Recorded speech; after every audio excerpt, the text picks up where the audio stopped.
ദീപാരാധനയ്ക്ക് ശേഷമാണ് തന്ത്രി മഹേഷ് മോഹനരുടെ കാർമ്മികത്വത്തിൽ പടിപൂജ നടന്നത്. വൃഥാനുഷ്ഠാനങ്ങളോടെ ഇരുമുടി കെട്ടേന്തിയെത്തുന്ന അയ്യപ്പന്മാർ മാത്രം കയറുന്ന പടികളിൽ പുഷ്പങ്ങളും ദീപങ്ങളും അർപ്പിച്ചാണ് പൂജ.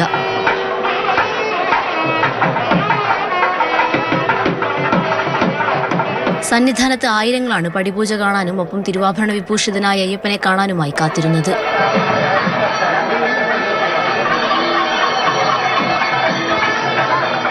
ഓരോ പടികളിലും കുടികൊള്ളുന്ന മലദൈവങ്ങൾക്ക് പൂജ കഴിച്ചു. ഓരോ പടിയിലും ദേവചൈതന്യം ആവാഹിച്ചിട്ടുണ്ടെന്നാണ് വിശ്വാസം.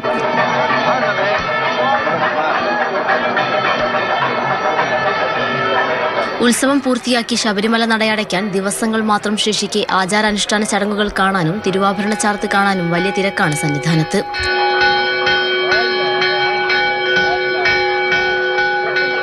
മാതൃഭൂമി ന്യൂസ്, സന്നിധാനം.